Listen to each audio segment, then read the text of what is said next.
বাবা ছোটবেলায় মারা গেছে, আমার বাবার কথা মনে নেই। আচ্ছা। আর আমার মা ছিল, ওকে। আর ভাইয়েরা ছিল।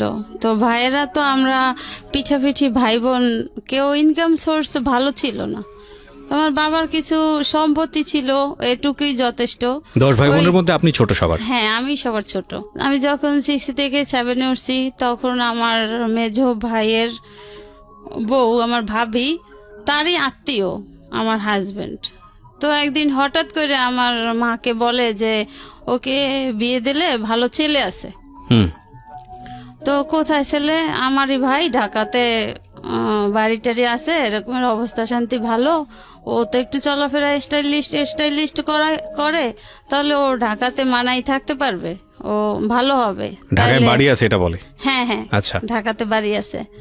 তো এরপরে আমার ভাইয়েরা বলল যে ঠিক আছে, বিয়ে তো দিতে হবে, ঠিক আছে, যদি ভালো ছেলে হয় তাহলে দেখেন, আপনারও ননদ আর আমাদেরও বোন, তো ভালো হইলে দেখেন। আপনার যেহেতু আপনার জানাশোনা, আপনার মামাতো ভাই, তো আপনার চিনে পরিচয়। জি। বলছে হ্যাঁ ভালো, কিন্তু 2 ভাই আর 5 বোন, 1 বোন মারা গেছে, 4 বোন আছে, এ বড় ছেলে, আর বাবাও ভালো চাকরি করে, এয়ারপোর্টে চাকরি করে। তো এরপরে দেখাশোনা 1 সপ্তাহের ভিতরে আমাদের বিয়ে হয়। আচ্ছা। 1 সপ্তাহের ভিতরেই আমাকে এক শুক্রবার দেখতে যায়, পরের শুক্রবারে আমাকে বিয়ে হয়ে নিয়ে আসে, ঢাকাতেই নিয়ে আসে। তো যখন আমার বিয়ে হয়েছে তখন আমার মা ভালোই অনুষ্ঠান করে আমার মার সাধ্য সামর্থ্য যতটুকু হয়েছে দিছে। তো এদিকে আমার হাজবেন্ড কিছু করতো না, সে বেকার ছিল। আচ্ছা। তো আমাদের বিয়েটা হয়েছে এইভাবে যে আমার ননদের হাজবেন্ড এবং আমার ফুফাতো দেবর, তাকে দেখাইয়া বিয়েটা হয়েছে যে এই ছেলে আর এই কোম্পানিতে চাকরি করে। তখন চিত্রা একটা লোশন কোম্পানির ছিল, এখন আছে কিনা বলতে পারি না। তো বলছে এখানে চাকরি করে। তো আমার ভাইয়েরা যখন দেখতে আসছে, ছেলে দেখায় নাই, বলছে ও অফিসে চলে গেছে, ও তো নাই।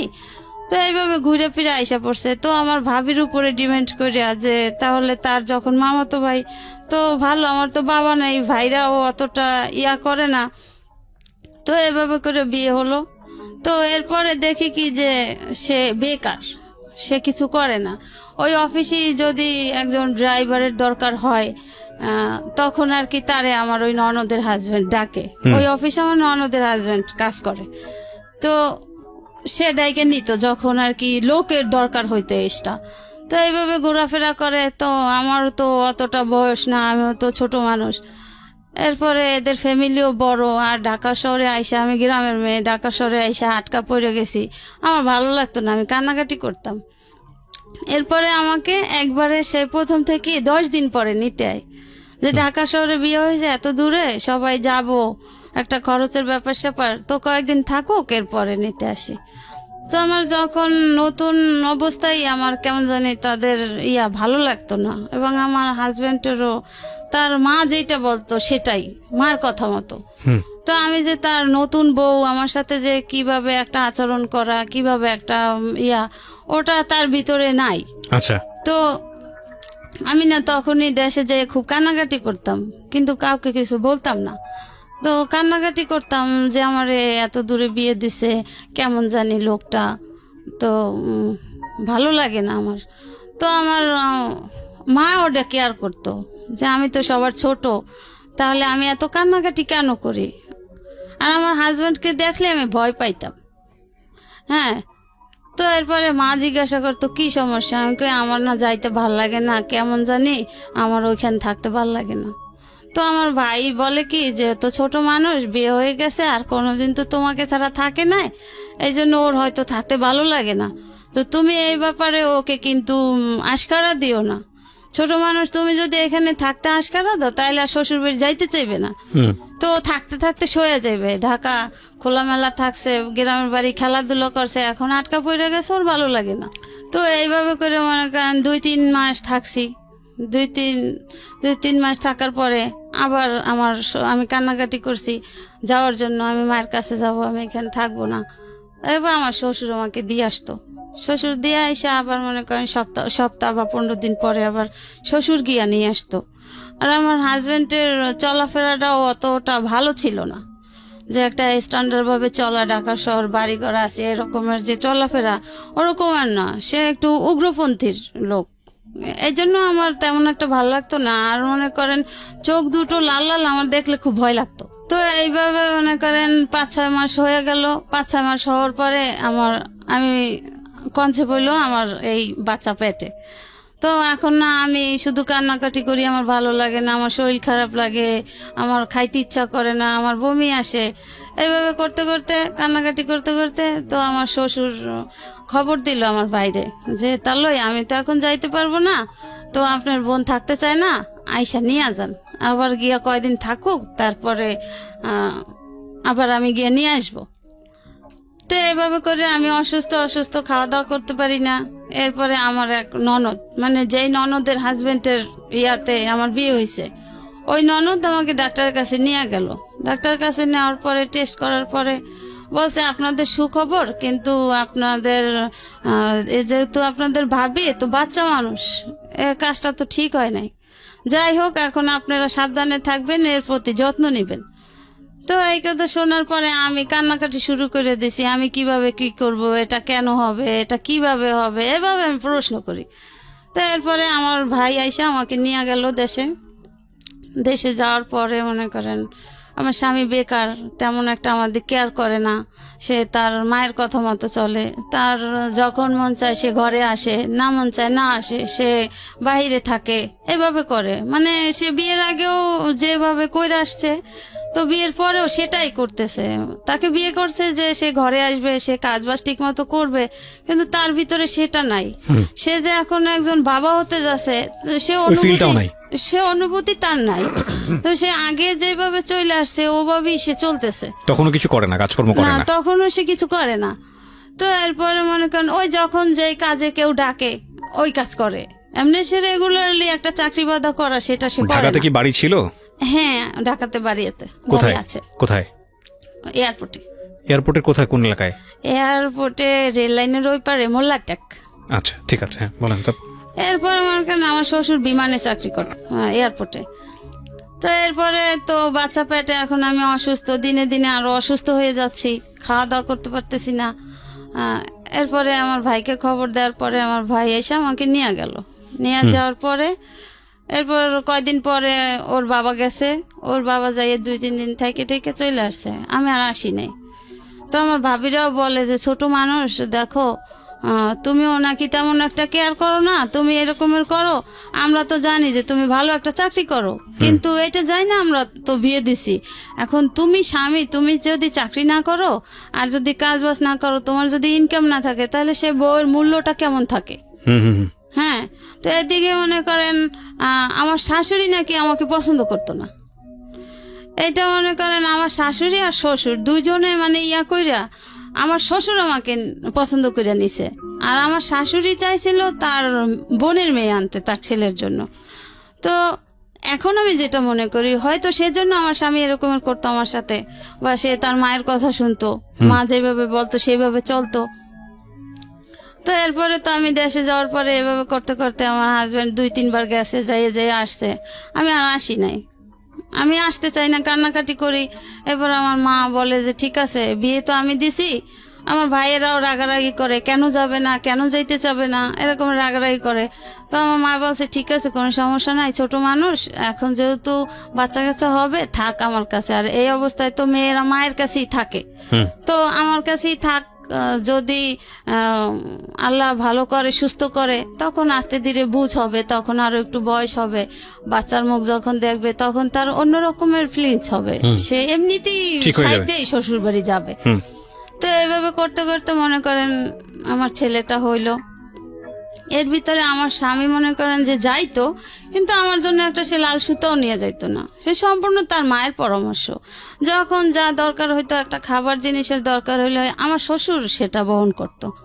তো এইভাবে মনে করেন এখন বাচ্চা হয়েছে, বাচ্চা ওর যখন 11 দিন বয়স, তখন আমার দেশের বাড়িতে, আমার শ্বশুর বাড়ি বরিশাল কাশীপুর, তো ওখানে আমার এক চাচা শ্বশুর থাকতো, আর এমনি চাস্তো চাচা আশেপাশে। তো ওর 11 দিন যখন বয়স, তখন ওই বাড়ির আমার এক চাচা শ্বশুর মারা যায়। তো মারা যাওয়ার পরে আমার হাজবেন্ড গিয়া আমাকে নিয়ে আসে যে আমার কাকা মারা গেছে, এখন তো তোমার যাইতে হবে। তো আমার মা ভাবি এরা বললো যে ঠিক আছে যাও, তুমি কান্নাকাটি করো না, তোমার যদি ভালো না লাগে তুমি বলবা, আমরা গিয়ে নিয়ে আসবো, যেই যাও আচ্ছা একজনে গিয়ে নিয়ে আসবে, তো তুমি কান্নাকাটি করবা না। আর তোমার শ্বশুর যেহেতু তোমার সাথে আছে, তোমার কিসের ভয়, কিসের চিন্তা, যা কিছু দরকার হয় সে না দেয় না দেখ, তুমি তার কাছে বলবা। তো আর এখন তো বাচ্চা হয়েছে, এখন সে চেঞ্জ হয়ে যাবে, সমস্যা নাই, মানুষ একসময় এক রকমের থাকে না। তো এরপর মনে করেন সেই চাচা শ্বশুর দেশের বাড়ি গেলাম, যাওয়ার 2-3 দিন পর আমার হাজবেন্ডটি নিয়ে আসলো ঢাকাতে। ঢাকাতে নিয়ে আসলো, সেই একই আপনার বাচ্চার তখন বয়স কত? মনে করেন 15 দিন হয়েছে। 15 দিন। নাম কি রাখলেন? ওই দিন নাম রাখা হয়েছে ওই সময়? হ্যাঁ, ওর জন্মের সাথে সাথে যখন আমার ভাইয়া ফোন কইরা বলছে, তারপরে ওর বাবা, ওর দাদা, ওর চাচাতো দাদা তারা গেছে, তারাই নাম রাখাছে। আমার দাদি, আমার শাশুড়ি নাকি ওর দাদি নাম রাখছে তানভীর হোসেন। তানভীর হোসেন, হ্যাঁ। আর আমার আম্মা রাখছে, ওর জন্ম হয়েছে রবিবার, এই জন্য ওর নাম রাখছে রবি। রবি, ঠিক আছে। তো গেল, তারপর আম্মা রাখছে রবি। জি, তারপর এরপরে তো আসলাম, আসার পরে ওই সেই একই অবস্থা। এদিকে আমিও তো মনে করেন ছোট মানুষ, ঘুমাইতে পারি না, আমারও অশান্তি লাগে। আপনার তখন 13-14 বছর বয়স যখন আপনার বিয়ে হয়েছে? হ্যাঁ হ্যাঁ। এখন মনে করেন আমার আর সংসারের কাজও আমার করতে হয়। ওই যে আমার শাশুড়ি যে আমাকে পছন্দ করতো না, ওইটা তো আমি বুঝতাম না যে সে আমাকে পছন্দ করতো না। তা আমাকে আনার পরে আমার শ্বশুর বলছিল যে তো আমার আরো কয়টা মেয়ে, 4টে মেয়ে আছে, আর তুমি একটা মেয়ে, আমার মেয়েদের থেকে তোমার বয়স কম, তুমি হয়তো সম্পর্কে বড় ভাবি, কিন্তু তোমার বয়স কম, আমি সেটা মানি। আপনি ওখানে গিয়ে রান্না বান্না করে ঘর সংসার করতেন? হ্যাঁ। কতজন মানুষের রান্না বান্না করতে হতো ওখানে? মনে করেন আমার 4টা ননদ, হ্যাঁ, তারপর ননদের হাজবেন্ড, তারপরে বড় ননদের 2টা বাচ্চা, সব মিলে কতজন? শ্বশুর শাশুড়ি, আমি, আমার হাজবেন্ড, এই সবগুলো মানুষের রান্না বান্না আপনার করতে হতো? হ্যাঁ, আমার করতে হতো। 13-14 বছর বয়স, খেয়াল করবেন কিন্তু, বাচ্চা আছে একটা কোলে। হ্যাঁ হ্যাঁ, তখন লাকড়ির চুলে রান্না করতে হতো। তো আমার জীবনে তো আমি মনে করেন দেশের বাড়ি থাকলেও আমি মায়ের ছোট, আবার ভাবিরা আছে, আমার তো কখনো কাজ করতে হতো না, আমি তো ঘুরতাম আর খাইতাম। জি। এরপরে মনে করেন যে ওই রান্না করতে হইতো, যে ওই যে কাঠের লাকড়ির চুলায় যে ভুসি গাদাইয়া রান্না করে না, যে গুড়ি দিয়া, কাঠের গুড়ি, ওগুলো তো আমি পারতাম না, তো ওগুলো আমার করতে হইতো। আমি কেন রান্না বসাইতো, আমার 5 ঘন্টা আমার রান্না হইতো না, চুলা জ্বলতো না, আমি চুলা ফুগাইতে ফুগাইতে লাল হয়ে যেতাম। বুঝতে পেরেছি। আপনি গেলেন, তারপর গিয়ে দেখলেন আপনার হাজবেন্ড আগের মতোই? হ্যাঁ হ্যাঁ, আগের মতোই। তো এখন মনে করেন এখন আমার বাচ্চার দুধেও হয় না, এখন বাচ্চার আলগা খাবার খাওয়াইতে হবে। এখন আমার স্বামী তো ইনকাম করে না, কি করবে? এরপরে সব দায়িত্ব আমার শ্বশুরেরই।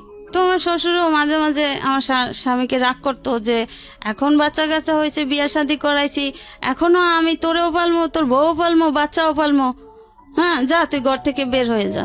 এগুলো করতো আমার, হ্যাঁ শ্বশুর বলতো, এগুলো করতো আমার শাশুড়ির উপরে রাগ কইরা, যে তোকে ভালো বানানোর জন্য বিয়ে করছি, তোর মায়ের এগেনস্টে যাইয়া তোর মা যেটা চাইছে আমি সেটা করতে দেই নাই, তোর ভালোর জন্য, হ্যাঁ, আর তুই এখনো সেইটাই করো।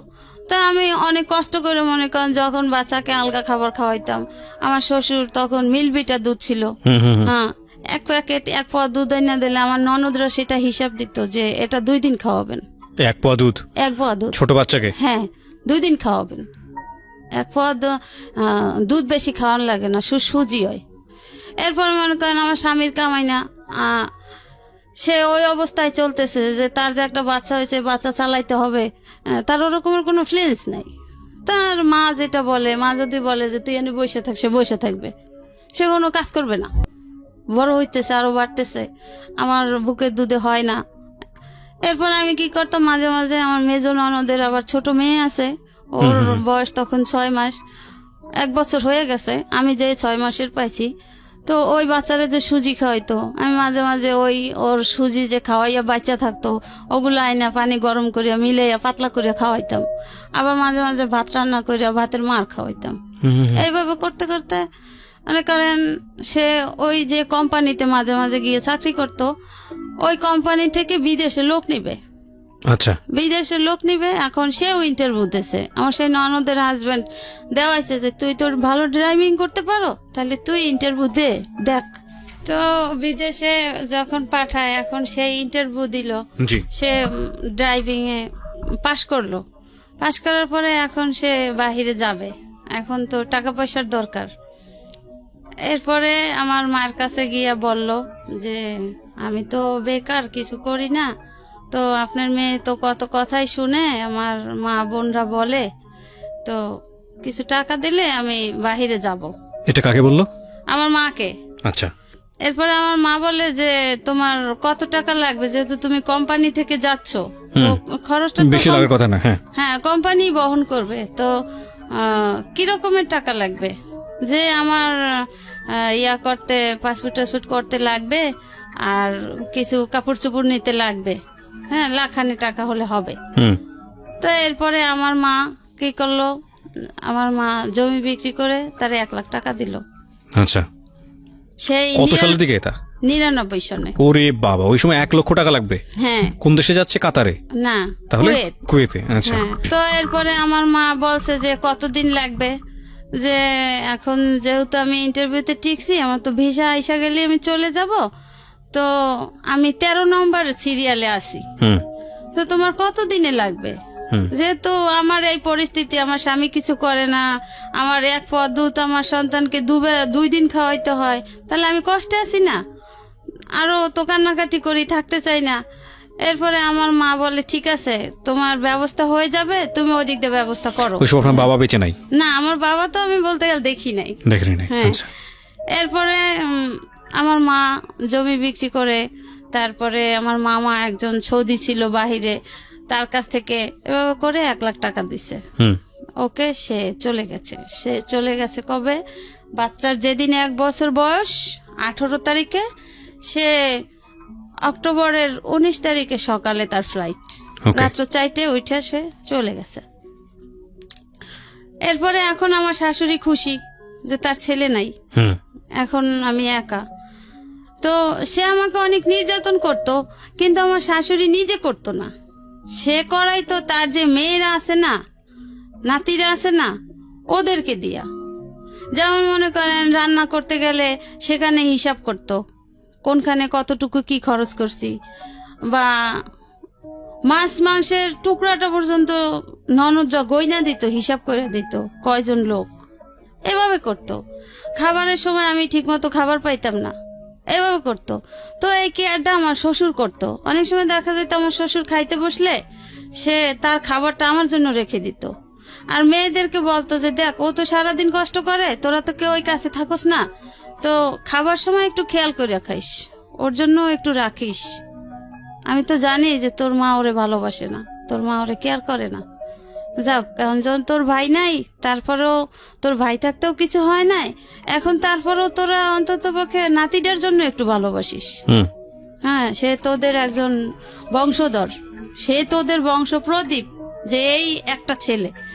তো আমার শ্বশুর এভাবে কেয়ার করতো, কিন্তু আমার শাশুড়ির দিনের দিন ওই অত্যাচারের মাত্রাটা বেড়েই যায়, কমে আর না। এরপরে মনে করেন আমার স্বামী গেছে 2-1 মাসে, আর টাকা টুকা পাঠায় নাই, গেল। এরপরে টাকা টুকা পাঠাইলে তার বাবার নামে পাঠাইতো। আর যাওয়ার সময় তার মা বইলে দিছে যে বউ যদি এখানে রাখতে চাও, আর বউ যদি এখানে থাকতে চায়, তাহলে আমি মা যেই কথা বলি সেই কথা কানে রেখে চললো, বউকে কখনো টাকা পয়সা দিব না, যা দরকার হয় আমি আছি, তোমার বাপ আছে। জি। হ্যাঁ। তো কিবরিয়া ভাই, আরেকটা কথা, যে বাচ্চা যখন হয়েছে, বাবা তো সন্তানকে কিছু দিতে পারে, তো প্রথম ঈদ বাচ্চা হওয়ার পরে, তো আমি বলি কি যে তোমার ছেলে, তুমি কি কিছু দিবা না ছেলেকে? ঈদ আসছে, এখন কিছু বলে না, কিছু না বলে তো আমি তো তারে জ্বালাই রয়েছি যে কালকে ঈদ, তুমি আমার ছেলের জন্য কিছু আনলা না, যে কেন? এখন আমাকে বলে কি, একটা নিঃশ্বাস ফেলাই বলে যে তুমি যা বলো, আমি যদি তোমার ছেলেকে কিছু আইনা দিই, তা ঘরে অশান্তি হবে, শান্তি হবে না। আমি তো অশান্তিতে আছি, আমার আর শান্তি কোথায়? তোমার সন্তানকে তুমি দিলে অশান্তি হবে, এইটা কেমন কথা? এটা কি মানে বিদেশ যাওয়ার পরে? বিদেশে যাওয়ার আগে। আচ্ছা, যাওয়ার আগে। এরপরে সে একটা জামা নিয়ে আসছে, ওখানে কাছে মার্কেট, সন্ধ্যার পরে একটা জামা নিয়ে আসছে, যেমন কালকে সকালে, আজকে সন্ধ্যার পরে একটা জামা নিয়ে আসছে। তারও মন চায় যে তার সন্তানকে একটু কিছু দেখ, কিন্তু মায়ের ভয়ে দিতে পারতেছে না। আচ্ছা। এখন ওই শার্টটা কিনে নিয়ে আসার পরে আমার শাশুড়ি দেখেই আইনা তার মায়ের হাতে দিছে, আম্মা আমি এইটা আনছি ওর জন্য, আমার ছেলের জন্য। তুই টাকা কোথায় পেয়েছো? তুই যে কাজ করো না, তুই টাকা কোথায় পেয়েছো? কার কাছ থেকে ধার করছো? ধার করে আনো আর যা করো, আমি কিন্তু দিতে পারবো না, আমার কাছে জানি কেউ আসে না, এইভাবে কথা। এখন আমারে বলে যে দেখছো আমি কিন্তু কাজ করছি, রঙের কাজ করছি। সে তো এইখানে সেইখানে যখন যেটা পাইতো ওইটা করতো, যখন যে ডাকতো। যে আমি তখন জিজ্ঞাসা করছি যে আসলে আপনি টাকা কোথায় পেয়েছেন? কয় আমি কাজ কইরা রাখছি, একটা শার্ট আর কত টাকা, 150 টাকা। যাই হোক, এরপর আমার শ্বশুর বলে কি, মানে আমার শাশুড়ির জ্বালায় বলে তোর আনার দরকার কি ছিল, আমি আছি না, আমি তো আইনা দেবো, আমার একটা নাতি, আমি কি আইনা দেবো না? আমি তো আইনা দেবো, আমি তো আইনা দিছি, তোর আনার দরকার কি, তুই আইনা এখন বউরে এত কথা কেন শুনো? হ্যাঁ, সে আর কিছু বলে নাই। সে আমাকে বলে দেখো এই আমার মায়ের কথাগুলো তোমার জন্য শুনছি, তুমি চিল্লাচিল্লি করছো বিদে আমি শার্টটা আইনা দিছি, দেখছো যে আমি শার্টটা আইনা, আমার সন্তান, আমি শার্টটা আইনা দিয়ে আমার কত অপরাধ হয়েছে। তো কিবরিয়া ভাই, এই যে বিয়ের যে 2-3 বছর হয়ে গেছে বা যতদিনই হোক বয়স, আমার স্বামী কিন্তু আমাকে একটা সুতাও কিনে দিত না। হ্যাঁ, এরপরে তো গেছে, এখন তার ভিসা আসছে, সে গেছে বাইরে, সে কখনো আমাকে টাকা দিত না। তার মা যদি বলতো যে হ্যাঁ টাকা লাগবে, টাকা দাও, তাহলে টাকা দিত তার বাবার কাছে।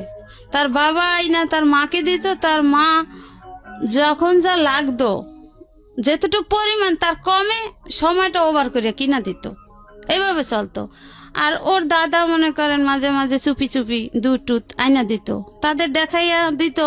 সে বুঝতো যে এতে তো হয় না, যেভাবে আমার স্ত্রী মেয়েরা হিসাব করে, তো ও কোথায় যাবে, তো সে আইনা দিত। এভাবে করে মনে করেন ছেলে আস্তে আস্তে বড় হইল।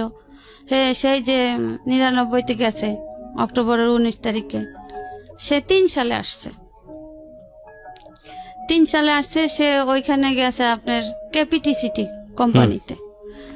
তো বেতন টেতন যা পাইতো সে নিজে চলতো, আর কিছু কিছু পাঠাইতো বাবার কাছে। আমার কোনো অ্যাকাউন্ট ছিল না, সে আজও পর্যন্ত কোনো অ্যাকাউন্ট আমার নামে করে নাই কখনো। তো ওই টাকা মায়ের কাছে পাঠাইতো। এদিকে মনে করেন আমার বাচ্চার বয়স 5-6 বছর হয়ে গেছে, সে ওই যে 3 সালে গেছে আর আসে নাই। 3 সালে গেছে, 3 সালে যখন আসছে, আসার পরে মনে করেন সে যেদিন আসছে তখন তো বাচ্চা ছোট, 2-2.5 বছরের। তখন ওর ফুফাতো ভাই বোন ওর বাবাকে মামা ডাকতো, ও মামা ডাকতো। ওর যে বাবা, ও তো আর সেটা বুঝতো না। ওরে বললো ওই যে সবাই মামা ডাকে, ওই যে আপুরা ভাইয়ারা মামা ডাকে, আমারও মামা। ঠিক আছে, তুমি যদি মামা ডাকে ভালো মনে করো ডাকো, যখন বুঝবা তখন বাবা ডাকবা। এরপরে কি স্যার, আমার স্বামী 3 সালে আসরে আজানের পরে আসছে, সন্ধ্যার আগে আগে, মানে বিদেশ থেকে। হ্যাঁ। কত বছর পরে? ওই যে 99-তে গেছে, 4 বছর পর, আর 3 সালে আসছে। তো আসার পর ওই 3 সালে আর কি বাড়ি করতেছে। আমার স্বামীরও কিছু টাকা হয়েছে, আমার দেবরও বাহি থাকে, তারও টাকা আছে। আবার আমার শ্বশুর 2000 সালে পেনশন পাইছে। এই টাকা টাকা মিলাই এখন বাড়ি করতেছে, যে ব্যাংকে থাকলে তো খরচ হইবে আস্তে আস্তে, তার সাথে বাড়ি করলে এটার ইনকাম দিয়ে চলা যাবে। তো এইভাবে 3 বাপুতে মিলে জিলা বাড়ি করতেছে। তখন ওর বাবা এসে 3 তলার ছাদ দিছে। তো যেদিন ভাই আসছে সেদিন সারা রাত্র আমার শাশুড়ি আমার স্বামীর আমার কাছে আসতে দেয় নাই, সে ছাদে রাখছে। বাড়ির কাজ চলতেছে, রড পাহারা দিতে, রড চুরি হয়ে যায় এই জন্য। তা আমি তো ছেলে নিয়ে ঘুম, আমি আর বুঝতাম না যে আমার শাশুড়ি যে আগেও চায় না যে আমাদের স্বামী স্ত্রীর মিল থাকুক বা আমরা ভালো একটা হ্যাপি জীবন যাপন করি, ওটা সে কখনো চায় নাই। ওই যে তার স্বামীর সাথে সে বলছে যে আমি শান্তিতে থাকতে দেব না, সে তার জিতটাই বহল। তা আমার তার অত দূর বোঝার মতো বয়স হয় নাই, আমার তো অত দূর বোঝার ক্ষমতা নেই। তো এরপরে আমার যাক ভালো কথা, আমার শাশুড়ি যেটা বলে ওতেই আমি খুশি। কিন্তু এদিকে মনে করেন এত বড় সংসারে সম্পূর্ণ কাজ আমার করতে হয়। এর ভিতরে আমার শ্বশুর আমাকে হেল্প করে, মাঝে মাঝে সে থালাবাটি ধুইয়া দেয়, সে একটা কাজ কইরা দেয়। ঘরে দেখলো ময়লা, সে নিজে ঝাড়ু দিয়ে দেয়। এইভাবে আমার শ্বশুর মারা গেছে, সে নাই। এরপরে মনে করেন আসলো, এখন রাতটা তো ওভাবে গেল, সে সারা রাত্র নিয়ে মা ভাই বোন মা সবাই গল্প করলো। আমি তো রাতের বেলা উঠে উঠে কিছুক্ষণ পর পর দেখি সে এখনো রুমে আসে নাই। ঠিক আছে, সে তার মায়ের সাথে গল্প করে করুক, আমি আমার ছেলে নিয়ে ঘুমায় আছি। তো এরপরে এখন দেখা যায় কি যে ওই দিনের বেলাও যে মনে করেন আমার হাজবেন্ড আমার কাছে আসলে যে তার একটা ভালো লাগা, ওই জিনিসটা আমার শাশুড়ি সহ্য হয় না। তখনই সে ডাকাডাকি শুরু করে দেয়, হ্যাঁ এই কাজটা কর, ওই কাজটা কর, বোর কোনো কাজ নাই, রুমে যাইয়ে ঢুকছো, এই করছো সেই করছো। তো একদিন মনে করেন বিকালবেলা আমার নিজে কানে আমি শুনে ফেলাইছি, আমার শ্বশুর আমার শাশুড়িকে বলে যে আচ্ছা তুমি কি এরকমের বয়সের ছিলে না? তুমি ছেলেটা এত 2-3 বছর পর বিদেশ থেকে আসছে, তুমি সারা রাত্র নিয়ে রাখলা ছাদে, এরপরে এখন একটু বউর কাছে আসতে দাও না, কথা বলতে দাও না, এটা কেমন? তোমার কি এই বয়সটা ছিল না? আপনার হাজবেন্ডই বা শুনতো কেন ওনার মার কথা? মা যা বলতো সেটাই শুনতো সবসময়? মা যেটা বলতো সেটাই শুনতো, আর সে তার খালাতো বোনকে পছন্দ করতো। ও আচ্ছা আচ্ছা, ঠিক আছে। এখন মা বলতো যে ওই মেয়েই তোর জন্য আনবো, ওই মেয়ে তোর জন্য আনবো, যেভাবে এরে তারাই দিব, এরে রাখবো না। ও ওকে। হ্যাঁ, এটা তোর বাপের পছন্দ, আমার পছন্দতে আমি তোরে বিয়া দিব, আমি ওই মেয়েই আনবো, আমার বোনের মেয়েই আনবো তোর জন্য। তো এইভাবে এই জন্য এইটা মনে করেন কিবরিয়া ভাই আমি অনেক পরে জানতে পারছি। ওকে। ওই যেই মেয়ে পছন্দ করতো ওই মেয়ের কাছ থেকে। ঠিক আছে, তারপর কি হলো? শ্বশুর বলল মনে করেন দিনের বেলা সে এরকমের করতো। এরপরে সে মায়ের সাথে রাগ কইরা আমার দেশের বাড়ি চলে যায়, আমাদের বাড়িতে।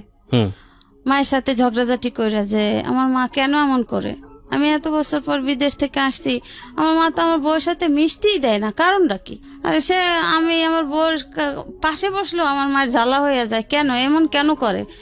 সে রাগ করিয়া আমার মায়ের কাছে গেছে, যাইয়ে বলছে যে আম্মা এই ব্যাপার, আমি রাগ করে আসছি। মনে করেন বিদেশ থেকে আসার 3-4 দিন পরে। এরপরে সে সপ্তাহখানে আমাদের ওইখানে থাকছে, থাকার পরে সে আসছে তার মামাতো বোনের কাছে মোহাম্মদপুরে, এই মোহাম্মদপুরেই শ্যামলী বাড়ি আছে। তো ওখানে আসছে, আসার পরে আমার এই মামাতো ননদের কাছে নালিশ করছে যে এই ঘটনা আমার আম্মা এই করে। তো আমার এই ননদের হাজব্যান্ডরে নিয়ে বাসায় আসছে, বাসায় আসার পরে আমার ননদের হাজব্যান্ড জিজ্ঞাসা করে যে ফুপা মা আপনি এরকমের কেন করেন? আপনার পছন্দ হোক বা না হোক, বউ তো আর দেখতে খারাপ না, বা আপনার এমন না যে ফুফায় গরিবের ঘরের মেয়ে টাইনে আনছে আপনার পছন্দ হয় নাই, এটা তো অপছন্দর কিছু না। আমরা তো দেখতেছি বউ বেশ ভালো, আপনার সংসারটা ম্যানেজ করে সে চলতে আছে। সে যদিও আপনার মেয়েদের থেকে বয়সে ছোট কিন্তু সম্পর্কে বড়, তারপরও গ্রামের মেয়ে চালু আছে, কাজ কাম সবই তো আপনার কইরা যাইতে আছে, তাহলে আপনি কেন এমন করেন? এইভাবে করতে করতে কিবরিয়া ভাই সে 2 মাসের ছুটি আনছিল, সে মায়ের জ্বালায় আর থাকতে না পাইরা সে মনে করেন 15 দিনের মাথায় আবার চলে গেছে। সে আর থাকে নাই, 15 দিনের মাথায় আবার চলে গেছে। যাওয়ার পরে যখন গেছে তখন আমারে বলছে কি যে যদি আমার মায়ের জ্বালা যন্ত্রণা সহ্য করে তুমি থাকতে পারো ছেলেকে নিয়ে তাহলে থাইকো, আর যদি না থাকতে পারো তাহলে তুমি চলে যাও। এখন মনে করেন ওদিকে আমার বাবা নাই, আমার মা অসুস্থ, স্ট্রোক করে অসুস্থ হয়ে গেছে। তো আমার মায়ের সেবা কে করে? আর আমার ভাইরা আছে, সবাই বিয়ে শাদী করছে, সবাই সংসার আছে, সবারই মোটামুটি আয়। এখন আমি যে বাচ্চাটা নিয়ে যে বাবার বাড়ি যাই উঠবো, ওরকমের তো আমার টেক কেয়ার করার মতো আমার কেউ নাই, তাহলে আমি কোথায় যাব? আর এখানে যাই হোক আমার শ্বশুর তো আছে, আমার শ্বশুর আমার পাশে আছে, যাই হোক তার নাতির জন্য সেই দেখবে, আমার এত চিন্তা করার কিছু নেই।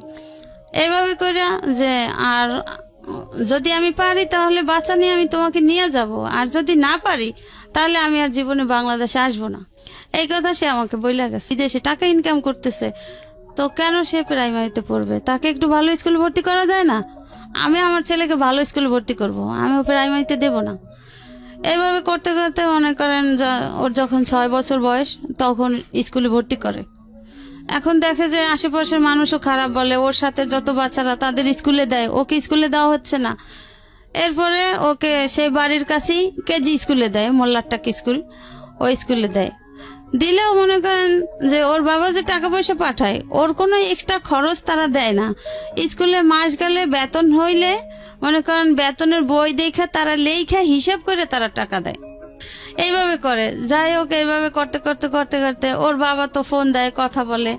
হ্যাঁ, এর ভিতরে মনে করেন আগে তো চিঠির যুগ ছিল, ফোন টোন ছিল না, চিঠি দিতাম। তো ওই চিঠি দিলে তাদের কাছে চিঠি আসলে ওই চিঠি তারা পড়তো, তারপর আমাকে দিত যে চিঠিতে ছেলে কি লেখছে, আবার টাকা টোকা দিছে কিনা।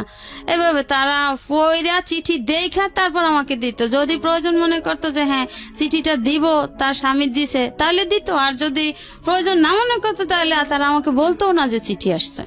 তো আবার নেক্সট টাইমে যদি 1 মাস 2 মাস পর আবার চিঠি দিত, তখন চিঠিতে বলতো যে তোমাকে আমি গত মাসে চিঠি দিলাম, তুমি তো চিঠি রিপ্লাই করলা না কেন? তা আমি তো জানতাম না। আমি আবার চিঠি দিলে তখন বলতাম যে আমি তো কোনো চিঠি পাই নাই, আমি তোমার চিঠির জবাব কিভাবে দিব?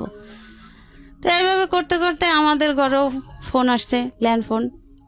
তো ল্যান্ড ফোনে কিবরিয়া ভাই এরা করতো কি যে আর এক রুমে আর একটা ফোন লাগাইতো। ও মানে আড়িপাত্ত। হ্যাঁ, ফোন লাগাইতো। তো আমি না লজ্জায় কিছু বলতাম না। তো কেমন জানি ওই যে আমাদের ঘরেরই বাচ্চারা হইচই করতো, ওই শব্দ পাইতাম।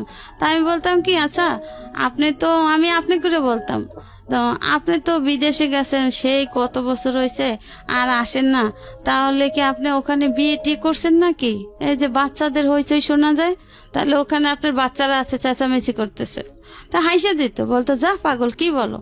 আমাকে হ্যাঁ এই যে বাচ্চাদের শব্দ হয়। না হয়তো তোমার ওখানে হয়তো ওরা ও মানে বাচ্চা শব্দটা আপনার ফোনে চলে আসতো, পাস হইতো ওই যে পাশ থেকে আড়িপাতে। পাশের রুমে, হ্যাঁ, শুনতো। বুঝতে পেরেছি। তো এর ভিতরে একদিন আমি আর ওইটা বুঝতাম না, ওই বাচ্চাদের চেঁচামেচি ওইটাই শুনতাম, তারে প্রশ্ন করতাম, আমি আর কিছু বলতাম না। এরপরে আমার এক ভাগ্নি বলে যে মামি তুমি মামার সাথে কি বলো, আমার আম্মু খালামণিরা সব শোনে। আমি কোথায় শোনে? কয় কেন, ওই যে ওই রুমে ফোন আছে না, মামা ফোন দিলে আম্মু খালামণি আমরা সবাই শুনি তুমি কি বলো। ও ইটস ভেরি ব্যাড। তো এইভাবে করতো। তো এই কথা আমি শোনার পরে আমি আর কিছু বলতাম না। আবার ওই মেয়ে বলছে কি মামি আম্মুকে বললো না, তাহলে আমাকে মাইর দিবে। ঠিক আছে, বাচ্চা মানুষ বলছে, আমি তো জানতে পারলাম কথাটা। তো এরপরে ফোন দিলে আমি না কিছু বলতাম না, চুপ করে দাঁড়াই থাকতাম। তো বলতে কি ব্যাপার, কিছু কথা বলছো না যে? আমি বলছি কি বলবো আপনিই বলেন, আমি শুনি, আমার কিছু বলার নাই। তো এইভাবে করতে করতে হয়তো বা সে বুঝতে পারছে যে হয়তো কোনো সমস্যা, যে কোনো কথার জবাব দেয় না। সে বলে আমাকে বলতে, তার কিছু বলার নাই। আমি ওই যতদিন চিঠি দিতাম ওই চিঠিতে বলতাম, কিছু বলতাম যে এই সমস্যা, সব সময় তো মানুষ একরকমের থাকে না, তো চেঞ্জ হওয়া তো দরকার, ছেলের দিক তো কেয়ার করা উচিত। আমি আর কত কথা শুনবো, আমি আর তোমার ঘরের কাজের লোকের মতো কাজ আমি কতদিন করব? আমি তো তোমার স্ত্রী, আমার তো একটা সম্মান আছে, তোমার বাড়ি আছে, ঘর আছে, টাকা আছে, পয়সা আছে, আমি কেন এমন থাকবো? আমাকে তো তোমার এইভাবে রাখা উচিত না। আমি চিঠিতে এইভাবে বলতাম, কিন্তু ফোনে আর কিছু বলতাম না। এরপরে যখন মোবাইলের যুগ আসলো, সে তো আর বাংলাদেশে আসে না। তো তার বাবা সবসময় বলতো যে তুমি আসো না কেন, আসো, বিয়ে শাদী কইরা গেছো, একটা বাচ্চা আছে, বাচ্চাও তো দেখার দরকার আছে, বা বউ রাইখা গেছো, এভাবে কি মানুষ বিদেশে থাকে? আসো, আইসা বেড়াই যাও, ঘুরে যাও, ছেলেকে দেখে যাও। হ্যাঁ, এইভাবে বলতো। আর আমার শাশুড়ি ফোনে কথা বললে বলতো কি তুই বাংলাদেশে আসবি না, তোর ওখানে কি কোনো কিছুর অভাব আছে? তুই বাংলাদেশে এসে কি করবি? তোর বাংলাদেশে আসার দরকার নাই, তোর বউ বাচ্চা ভালো আছে, আমি আছি না, তোর বাপে আছে না, তোর আসার দরকার নেই। তো এইভাবে করতে করতে সে 8-9 বছর হয়ে গেছে, সে বাংলাদেশে আসে না। 8-9 বছর? হ্যাঁ, যখনই আমি বলি কি ব্যাপার তোমার ছেলে বড় হয়েছে, তো তুমি কবে আসবা বাংলাদেশে, তো এভাবে কি এক ছেলেই থাকবে, এটার কি কোনো ভরসা, দেখতে কি ইচ্ছা করে না, এটা কেমন জীবন? আমি এইভাবে বলতে হ্যাঁ আসবো, এই বছর না আগামী বছর আসবো। আর যখন ওর মার সাথে ওর বাবা বলতো আসতে, কিন্তু ওর মা বলতো আসার দরকার নেই, আসবি না তুই, আমি তোরে বলছি তুই আসবি না। তার মানে এইভাবে থাকতে থাকতে বউ একসময় চলে যাবে, বউ থাকবে না। ও ওকে। আমার শাশুড়ির চিন্তাধারা এটা। তো আমার চিন্তা হয়েছে যে আমার তো ছেলে আছে, আমি আমার সন্তান ফেলাই কোথায় যাব? আর আমার বাবার বাড়ি তো বাবা মাও অসুস্থ, বাবা নাই, আমি কার কাছে যাব? ভাবিদের কথা কেন শুনবো? তার সাথে বরং স্বামীর বাড়ি আছি, ভালোই আছি, সবাই জানে আমি ঢাকা শহরে ভালোই আছি, কিন্তু আমার ফ্যামিলিগত কিভাবে আছি, আমার অন্তরে কতটা সুখ আছে সেটা তো আমি অন্তর জানে আর আল্লাহ জানে। তো এইভাবে করতে করতে মনে করেন এই দেখে যে আমি ফোনে কথা বলতে পারি না, ফোনে কথা বলি না। এরপরে সে আমাকে একটা মোবাইল দিবে, মোবাইলের যুগ যখন আসছে।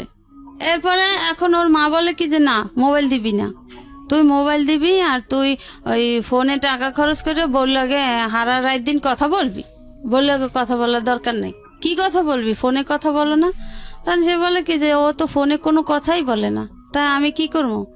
ওর সাথে তো আমার কথা বলতে ইচ্ছা করে, আমার ছেলের সাথে তো আমার কথা বলতে ইচ্ছা করে।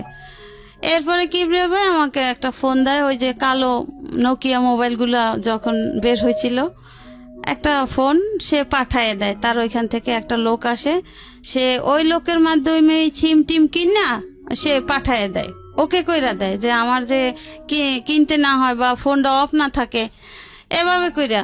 তো এভাবে করে মনে করেন আমি তখন মোবাইল চালানো বুঝি না। হ্যাঁ, তো ওই ফোনটা নিয়ে আমার ননদের মেয়ে ব্যবহার করতো। ওকে। ও ননদের মেয়ে ব্যবহার করতো বা রাত বিরাত সবসময় ওর কাছেই ফোনটা থাকতো। ম্যাক্সিমাম ভাগে যদি ওর বাবা ফোন দিত তাহলে ফোনটা রিসিভ করতো ভাগ্নি। তো ওই ফোনে মনে করেন সে মেয়ে কলেজে পড়ে, ভার্সিটিতে পড়ে, সে মেয়ে আমার ফোনে কথা বলে বিভিন্ন রকমের ছেলেদের সাথে। তা আমি তো ওগুলা আমি মনে করি ও ভাগ্নি, ওর মোবাইল নাই, ঠিক আছে, আমার তো মোবাইলের প্রয়োজন হয় না, ওর মামা ফোন দিলে তো আমাকে দিবি। তো এরপর আমাকে একদিন বকাঝকা করে ওর বাবা যে ফোনটা দিছি আমি আমার প্রয়োজনে তোমার সাথে কথা বলার জন্য, যখনই আমি রাতের বেলা ফোন দেই তখনই আমি তোমার ফোন পাই ওয়েটিং, আর ফোন পাই ভাগ্নির কাছে, কেন? আমি বলছি যে দেখো আমি তো ফোন চালাইতে পারি না, আমি তো বুঝি না, আর ফোনটা তো ওর তো ফোন নাই, ও আমার ফোনটা ও ব্যবহার করে, তাহলে সমস্যা কি? কোনো সমস্যা তো নাই, ফোন দিলে তখন তো ওর কাছে থাকলেও অবশ্যই আমাকে দিবে যে তুমি ফোন দিছো। তো ও ঘুমাইতো এক রুমে, আমি ঘুমাইতাম আর এক রুমে। এরপরে ওরা একদিন বলি কি যে লিসা তোমার মামা এরকম আমার রাগারাগি করছে, ফোনটা যেহেতু তোমার কাছে থাকে থাকুক, ভালো কথা, তুমি এখন থেকে আমার কাছে ঘুমাইও, আমার কাছে ঘুমাইলে তো ফোনটা তো যখন তোমার মামা ফোন দেবে তখন নাইলে আমি কথা বললাম, আর সারাক্ষণ তোমার কাছে থাকলো, কোনো সমস্যা নাই। এরপরে ভাইয়া এখন তো ফোন দিলে ঠিকই ও আমার কাছে ঘুমায়, আমার সাথে কথা বলে, কিন্তু আমি তো টের পাই যে ওই মেয়ে কথা বলে। এখন আমার তো কিছু করার নাই, যেহেতু আমি আমার স্বামী তো আর আমার অতটা কেয়ারিং না, আমি তাদের বাধ্য স্বীকারোক্তি, আমি তাদের কথা মতো আমার চলতে হয়। জি, ভালো কথা। এরপরে মনে করেন আস্তে আস্তে আমার শ্বশুর এক সময় অসুস্থ হয়ে যায়, সে ক্যান্সারে আক্রান্ত হয়, তার 3-4 বার করে অপারেশন হয়। এরপরে সে এখন বলতে গেলে তাকে বলা হয় যে তোমার বাবা অসুস্থ, তুমি আসো, যে বাবাও রিকোয়েস্ট করে কিন্তু সে আসে না, কিন্তু তার মা তাকে পারমিশন দিচ্ছে না যে সে আসবে। আমি বলি যে দেখো মইরা গেলে হয়তো আর কোনোদিন দেখবা না, হ্যাঁ অন্তত আইসা যাও, একবার আইসা গেলেও তো বাবারে দেখে গেলে, এরপরে মইরা গেলেও আফসোস থাকবে না, কিন্তু সে তো আফসোস করে, আসো। এদিকে ছেলেও মনে করেন 5 পাস করিয়া ফেলাইছে, 6-এ পড়ে।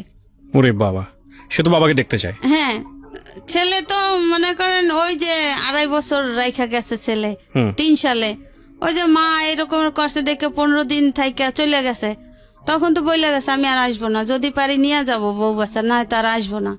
হ্যাঁ, এই অবস্থা। ঠিক আছে, ভালো কথা। এখন তারে ফোনের পর ফোন করা হয়, সে আসে না, না আসাতে আমাকে বলে কি যে এই তো আমি আগামী মাসের 15 তারিখ আসতেছি। আমি তো মহা খুশি, সবাই খুশি, আসতেছে, ভালো কথা। সে আসে না, না আসাতে ওদিন লাস্ট ডেট মনে করেন ডিসেম্বর মাসে, 11 সালের ডিসেম্বর মাস, তো আসার কথা, আসে নাই। এরপরে ওরে তার এক রুমের এক লোকের নাম্বার ছিল আমার কাছে, তার নাম্বার না পাইলে আমি ওই লোকের নাম্বারে কল দিতাম যে সে কোথায় আছে, কেন ফোন ধরে না, কেন ফোন দেয় না, টাকা পয়সা ঠিক মতো দেয় না, ছেলের বেতন দিতে হবে, এভাবে করে ওই লোকের মাধ্যমে মাঝে মাঝে যোগাযোগ করা হইতো।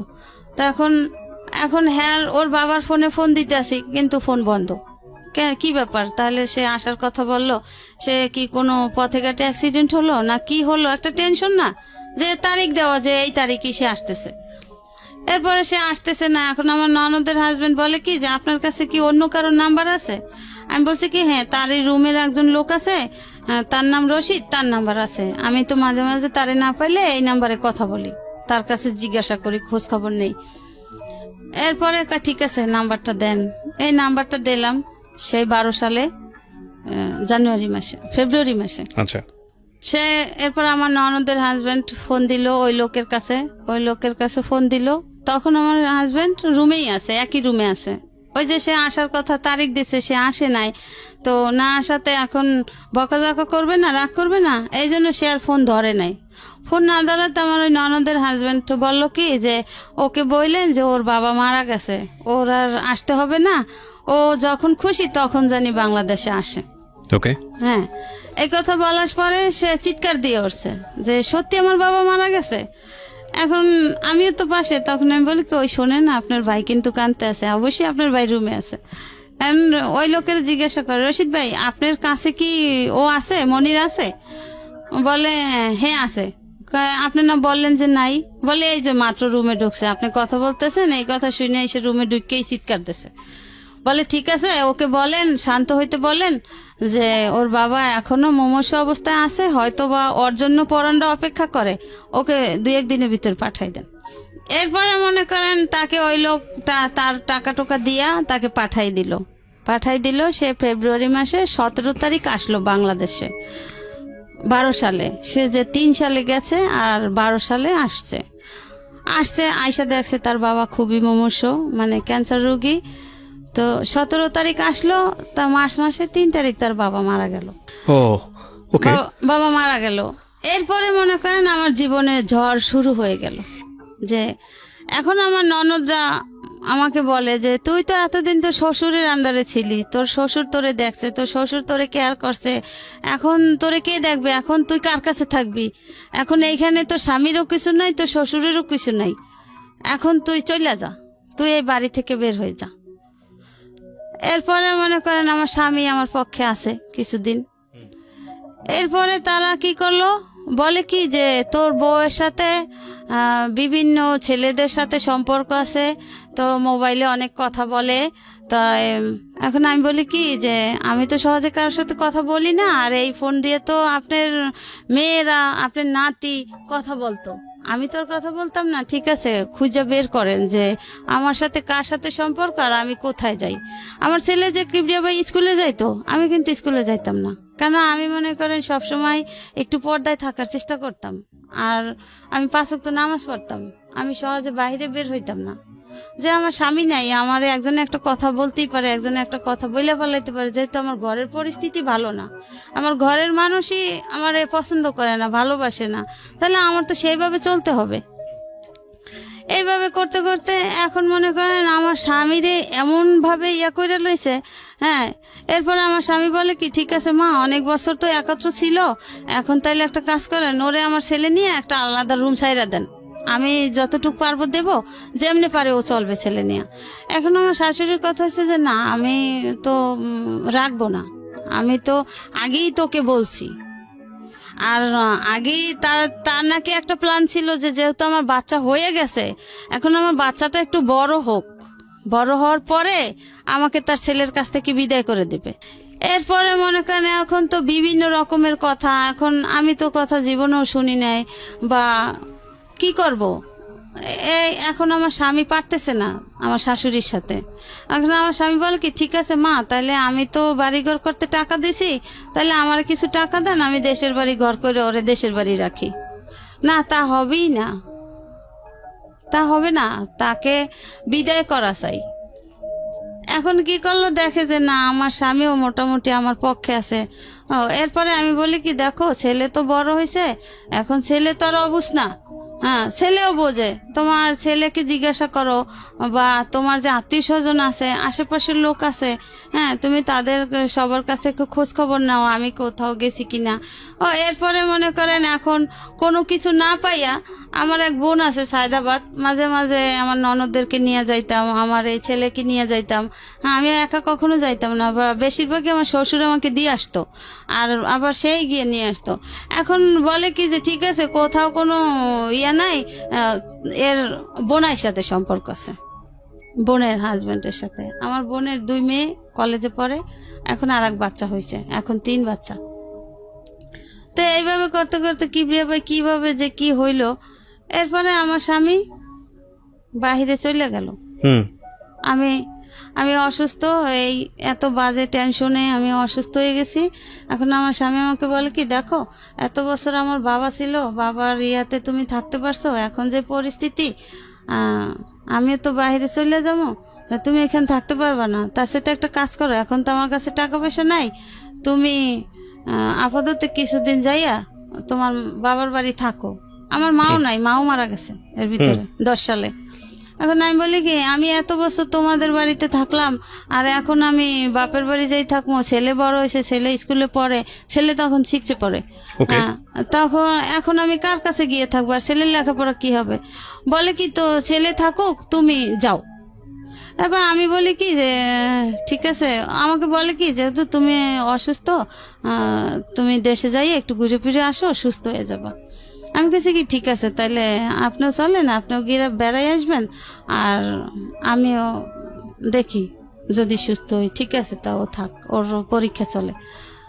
এখন আমাকে তার এই বাড়ির এক ভাড়াটিয়া বলে কি যে তুমি কোথাও যাইও না, তোমার পিছনে বড় ষড়যন্ত্র চলে। আচ্ছা, হ্যাঁ। আমি কই কেন আপা, কি ষড়যন্ত্র?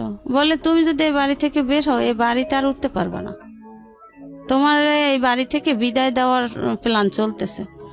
তা এখন এই কথা শোনার পরে আমি বলছি কি ঠিক আছে, আমি কোথাও যাব না, ছেলের পরীক্ষা, তো পরীক্ষা শেষ হয়ে নেক, তারপরে আমি ছেলেকে নিয়েই তোমাকে নিয়ে বেড়াইতে যাব। বলে আমার তো অত সময় নেই, আমি তো চলে যাব, তাই তুমি যাও এখন। আমি বলছি না, আমি যাইতে পারবো না। এরপরে মনে করেন তারা কিতে কি করছে কি জানি না, মনে করেন আমার একেবারে আমি এত অসুস্থ, মরার অবস্থা। এখন আমার ভাইদেরকে ফোন দেয়, আপনার বোন অসুস্থ, আপনার বোনকে আইসা নেন। তা আমার ছেলের কাছে টাকা নাই, ওর বাবা মারা গেছে, ও হঠাৎ আইসা পড়ছে, হ্যাঁ, তো এখন কি করবে?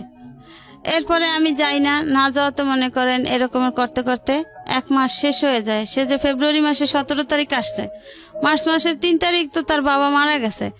এই মার্চ মাসটা সে ছিল তো এইভাবে গন্ডগোলের ভিতরে। এরপরে একদিন মার্চ মাসের লাস্ট তারিখে আমি আর সে শুয়ে আছি, আমার শাশুড়ি গিয়া বলে কি এই ওঠ, আমার হাজব্যান্ডকে বলে এই ওঠ। এখন বলে কি কেন মা, কোথায় যাব? বলছে ওঠ এদিকে। গেছে অন্য রুমে ডাইকে নিয়ে, পাসপোর্টটা ছিল তার মায়ের হাতে। বলছে তুই এখন এয়ারপোর্ট যাইয়া পাসপোর্ট ওকে করে তুই কালকে সকালের ভিতর চলে যাবি, তুই থাকতে পারবি না। আমি তো তখন থাকলে তো আমি খাবো। আমাকে থাকলে তো তুমি খাবো মানে কোথায় যাচ্ছ? কয়ে যে আমি কিছুক্ষণ পরে চলে যাচ্ছি। এই এপ্রিলের 1 তারিখ। এখন আমি তো এটা শুই না, আমি কান্নাকাটি শুরু করে দিছি। আমি কই দেখো তোমার এই পরিস্থিতি, তোমার মা বোনরা এরকমের করে, তাহলে আমি ছেলেটা নিয়ে কি করব? আর না জানি আমার এরা মাইরেই ফেলাইবে, আমি থাকতে পারবো না। তাহলে তুমি আমার সাথে ওয়াদা করে যাও যে তুমি আবার কবে আসবা, তুমি কবে আসতেছো?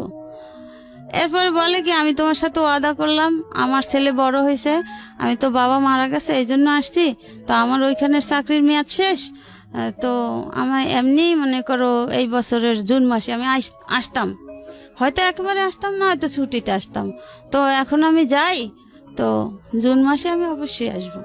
আমি বলছি না, আমি তোমাকে বিশ্বাস করি না, তুমি এত বছরে আসো নাই, তোমার বাবাও এত রিকোয়েস্ট করছে, আমি এত রিকোয়েস্ট করছি, তুমি আসো নাই, এখন তুমি চলে গেলে, তোমার মা করে ইয়া, তোমার বোনরা করে ইয়া, তাহলে আমারও জানে রাখবে না, আমারও মেরে ফেলাবে, আমার ছেলেরও মেরে ফেলাবে, আর তুমি তো আর আসবাই না। এরপর আমার হাতে হাত দিয়ে বলে কি না, আমি তোমার সাথে ওয়াদা করছি, আমার ছেলে বড় হয়েছে, আমার ছেলের জন্য আমাকে আসতে হবে, আমি চলে আসব, আমি আমার ডেট শেষ জুন মাসে, আমি জুন মাসে ঠিক চলে আসবো। আমি বলছি ঠিক তো? বলে হ্যাঁ ঠিক। এরপর ঠিক ওই সময় ওর মা বলছে কি তুই যে এই যাও, তুই আর বাংলাদেশে আসবি না, এটা আমার লাস্ট কথা। আর ওই যে বাজে কথা বইলা টইলা মোবাইল নিয়ে গেছে। এখন আমার স্বামী কয় কি যে ঠিক আছে মা, আমি মোবাইল তোমার কাছে দিয়ে গেলাম, ও মোবাইলে কথা বলবে না। আর আমি জানি যে প্রায় সময় রাত জায়গা আমার সাথে কথা বলতো, আমিই কথা বলতাম। এখন তোমার যদি সমস্যা হয়, আর তুমি তো সেই শুরু থেকেই বলছো যে না ফোনে কথা বলা যাবে না, ফোন দিতে না করছো, এবং ঘরে যে ফোন, সেই ফোনেও তোমরা আমাকে কথা বলতে দিতা না, তাও তোমরা বাহির থেকে শুনতা। আমি একটা চিঠি দিলে সেই চিঠিটা তোমরা ওর কাছে পৌঁছাইতা না, সেটা তোমরা গোপন করতা। এরপরে মনে করেন সে আবার জুন মাসের 25 তারিখ সকালবেলা হঠাৎ আইসা পড়ে আসছে। আচ্ছা, আইসা পড়ছে। আইসা বলে কি আমি তোমার সাথে ওয়াদা করছি না, দেখছো আমি আসছি। আমার মা আমাকে যতই বলুক যে আসবি না, আমার ছেলে এখন বড় হয়েছে, আমার সংসার দরকার আছে। আইসা পড়ছে কিবরে ভাই। আসার পরে মনে করেন কয়েকটা দিন সে ভালো ছিল, আমাদের সম্পর্কটা ভালো ছিল। এরপরে যে কি দিয়া কি হয়েছে আমি বলতে পারি না। এরপরে আমার শাশুড়ি আমাকে দেশে নিয়ে দিয়ে আসছে। দিয়ে আসার পরে আমার স্বামী বলে কি ঠিক আছে তুমি কিছুদিন থাকো, আমি তো আসি। এরপর 2 মাসের মধ্যে সে আবার আমাকে দেশে রাইখা, কোনো খোঁজখবর নাই, কোনো খোঁজখবর নেয় না। ছেলে এদিকে ওরে রাইখা দিছে, ওরে রাইখা আমাকে নিয়ে গেছে যে অসুস্থ, সে দেশের বাড়ি হাঁটাচলা করে সুস্থ হবে, মানে মিথ্যা বাহানা। এরপরে যাওয়ার পরে ছেলে রাইখা দিয়েছে। ছেলে রাইখা দেওয়ার পরে মনে করেন সন্ধ্যার পরে ওর যে ফুফাতো ভাই ওকে বলে যে তোর মায়েরে তো বাড়িতে বের করছি, এবার তুইও যা, তুই যেদিক পারো সেদিক যা, তুই তোর মায়ের সাথে যাও নাই কেন? তো ওরে তো নেয় নাই। ওরে বলছে কি যে আমি ওকে বলছি বাবা তুমি থাকো, আমি কয়েকদিন পর আসবো, আমি তো দেখো অসুস্থ। তো অসুস্থটা কি ভাইয়া, আমার এদিকে ডায়াবেটিস ধরা পড়ছে, তো এই জন্য আমি খুব উইক, ক্লান্ত হয়ে গেছি। এরপরে দেশে থুয়ে শেষে কিছুদিন পরে আগস্টে না জানি অক্টোবরে আমার দেশে দিয়ে আসে। হ্যাঁ, আমার আবার জন্ডিসও হয়েছে। এইসব মিলে জিলে আমাকে দেশে দিয়ে আসে তার মায়ের সাথে নিয়ে। তারপরে দেশে দিয়ে আসার পরে আমাকে ডিসেম্বর মাসে সে চলে যায়। সে আমাকে যেদিন চলে যায় সেদিন আমাকে ফোন দিয়ে বলে কি যে আসসালাম তো সংসার করার জন্য, বাংলাদেশে আর থাকতে পারলাম না, আমি চলে গেলাম, তুমি ওখানেই থাকো। হ্যাঁ, এটা বললে চলে গেছে। আর তার কোনো খোঁজখবর নাই, সে কোনো খোঁজখবর নেয় না। আর কোনো ছেলেও আমার কাছে আছে। এদিকে আমার বড় ভাই ছিল, বড় ভাই মারা গেছে। বড় ভাইয়ের কাছে আমার শাশুড়ি ওর বাবারে বাহিরে পাঠাই দিয়া আমার শাশুড়ি বলে কি যে আমরা তো আপনার বোনকে আর নেব না, আপনার বোন আপনারা রাইখা দেন, আমার ছেলে বিদেশে চলে গেছে আর আসবে না। হ্যাঁ, এটা বলার পরে আমার ভাবি বলে কি ঠিক আছে যদি না নেন, যদি আপনাদের ছেলে আমার বোন নিয়ে সংসার না করে আমার ননদ দিয়ে, তাহলে তার আমরা জোর করে করাইতে পারবো না, তাহলে আপনাদের ছেলে আপনারা নিয়ে যান। বলে না, আমাদের ছেলেরও আমাদের দরকার নেই, ছেলেও ছেলের মায়ের কাছে থাকুক। এইভাবে তো মনে করেন এতদিন গেছে। এখন আমি সবার সাথে যোগাযোগ করি, আমার সাথে কেউ যোগাযোগ করে না। সবার ফোন দিলে ফোন কাইটা দেয়, বা তখন ঘরে টিএনটির লাইন আছে, ফোন দিলে ফোন ধরে না। এরপরে মনে করেন সে চলে যায়, এই কথা বলে, আর কোনো খোঁজ খবর নাই। আমার শাশুড়ি এই কথা বলে। হ্যাঁ, এবার ঠিক আছে, আমার ভাইরা বলে কি ঠিক আছে তুই তো অসুস্থ, ঠিক আছে থাক, দেখি আবার বাংলাদেশে আসুক, কবে আসে। এরপরে তারা বলে কি আমার শাশুড়ি আমার বড় ভাইকে ফোন করে বলে কি যে আমার ছেলে তো আপনার বোনকে নিয়ে সংসার করবে না, আপনি আমার ছেলে ডিভোর্স দিয়ে দিয়েছে, আপনি আয়শা নিয়ে যান। তখন আপনার ছেলে কোন ক্লাসে পড়ে? আমার ছেলে তখন 6-এ প্রথম সেমিস্টার পরীক্ষা দিতেছে। আচ্ছা, সে 12 সালে। ওকে। হ্যাঁ, এরপরে মনে করেন আমার ভাই কয় এটা কি ধরনের কথা? এটা ফোন করে কে ফোন করে বলছে? আমার শাশুড়ি। শাশুড়ি ফোন করে বলছে? হ্যাঁ, ওর দাদি। ওকে। আর আমার স্বামী তো সেই ডিসেম্বর মাসের তারিখটা আমার মনে নাই, সে ফোন করে বলছে যে আসসালাম থাকতে, আর থাকতে পারলাম না মা বোনের জ্বালায়, তুমি ওভাবে থাকো আর আমি চলে গেলাম, আমার জীবনে সুখ নেই। এই কথা বললে সে মানে বাহিরে গিয়ে আমাকে ফোনটা দিছিল, বাংলাদেশে থেকে আর ফোন টোন দেয় নাই। তো এইভাবে গেছে, এভাবে করতে করতে এখন আমি শুনি কি যে আমার শাশুড়ি আমার স্বামীকে বিয়ে করাবে, মেয়ে দেখতেছে। ডিভোর্সটা হয়ে গেছে? না, এর ভিতরে আমি কোনো কাগজপত্র কিছুই পাই নাই। আচ্ছা। তো আমার এদিকে আমার এক খালাতো ভাসুর আছে, এই মিরপুরে বাড়ি, সে একজন লয়ার। তার সাথে আমি কথা বলছি, প্রায় সময় কথা বলছি ভাইয়া এই ব্যাপার, এখন আমি কি করতে পারি? বলছে দেখো তোমার শ্বশুর পছন্দ করে আনছে, সে তো মারা গেছে, আর যেহেতু তোমার শাশুড়ি, এখন বাড়িটা হয়েছে তোমার শাশুড়ির, ঢাকার এই বাড়িটা আমার শাশুড়ির, এখন তোমার শাশুড়ি তোমাকে পছন্দ করে না, আর আমরা জানি যে আগেও তোমাকে পছন্দ করতো না, এখন তোমার উপরে অত্যাচারের মাত্রাটা খুবই বাইরে গেছে, এখন তোমার স্বামীও নাই, তুমি এখানে এসে কি করবা? হ্যাঁ, তার সাথে থাকো, দেখো কবে আসে বাংলাদেশে, ও আসলে তুমি আসতে পারো, কিন্তু এখন তোমার স্বামীও নাই, শ্বশুরও নাই, তুমি কার আশ্বাসে আসবা? কিন্তু সে তোমাকে রাখতে চায় না, তার ঘরে সে তোমাকে থাকতে দিবে না। ও এর ভিতরে একটা জটিল কথা রেখে গেছি ভাইয়া। কথা হয়েছে আমার শাশুড়ি আমার সাথে, একে তো আমাকে পছন্দ করতো না, ঠিক আছে, আরো মনে করেন আমার যে কয়েকটা ননদ আছে বড় বড়, হুম হ্যাঁ, ওরা না মনে করেন বিভিন্ন রকমের ছেলেদের ঘরে আইনা আড্ডা দিত। তো ওগুলো আমি পছন্দ করতাম না, তাই আমার রুমে পর্যন্ত নিয়ে যাইতো। তো আমি একদিন আমার ননদদেরকে বলি কি যে দেখো তোমরা যাই যা করো ওই ড্রয়িং রুমে অন্য রুমে করো, কিন্তু আমরা এই পরিবেশে বড় হই না, আর এগুলো আমার ভাল লাগে না, আমার বিছানায় কেউ আইসো না। হুম আর শাশুড়িকে বলছি কি যে আম্মা এগুলো তো আপনার মেয়ে, এদেরকে বিয়ে দিতে হবে, আর ওরা যা করে এগুলো আবার আমার শ্বশুর পছন্দ করতো না। কি রে ভাই সত্যি কথা বলি, এখানে বসে কেউ মিথ্যা কথা বলতে পারবে না। তো এই কাজটা করতো গিয়ে আপনার এক স্কুলের যে ব্যাচেলার স্যাররা আছে না, ব্যাচেলার ভাড়া দিত, দোতলায় ব্যাচেলার ভাড়া দিত। তাই রাতের বেলা তারা টিভি ছাইরা, টিভির ড্রয়িং রুম আছে না, ওর রুমে বসে আড্ডা গল্প গুজব করতো। পরে মনে করেন তো এখন ওই ভাসুরের সাথে আমি এইভাবে আলাপ করছি, আলাপ করার পরে মনে করেন ভাসুর আমাকে এইভাবে বললো এগুলো কি যে ডিভোর্সের পরের ঘটনা, ডিভোর্সের আগের ঘটনা? না আমি তো ডিভোর্স পাই নাই, তখন এই হয়ে- ব্যাপারে তখন ডিভোর্স হয়ে গেছে অলরেডি? আমি তো জানি না, আজও পাই নাই ভাই। মানে এই ঘটনার পরেও আপনি এগুলো কন্টিনিউ করে গেছেন? ডিভোর্স আপনাকে জানাইছে আপনার ভাইকে? হ্যাঁ। তো আপনার ভাই আপনাকে বলেনি যে এভাবে এটা করেছে? না ভাই বলছে যে তোর শাশুড়ি এই কথা বলছে, সে অন্য অন্য লোক দিয়ে আর কি, ওই যে যারা রায়বাড়ি করছে না সেই রাইবারদের মাধ্যমে, যে তাদেরকে বলেন আইসা বুঝা নিতে কাবিনের টাকা টোকা। আচ্ছা, তো আপনি ঠিক কি আছে? করলেন এরপরে? তো এরপরে মনে করেন এখন আমি ওই উকিলের সাথে কথা বললাম, আমার ভাসুরের সাথে। সে বলছে যে দেখো আপনার ভাসুর আপনার উকিল? আমার উকিল না, আমার এক খালাতো ভাসুর উকিল। ওকে, আচ্ছা, তারপর? মানে তার সাথে আমি আলাপ করছি এই কথা শোনার পরে যে ভাইয়া এরকমের শুনি, বলে তুমি লোকমুখে কথা শুনবা কেন? এটা তো যদি তারা এই কাজটা করে থাকে তাহলে তো সেটা তোমার কাছে যাবে।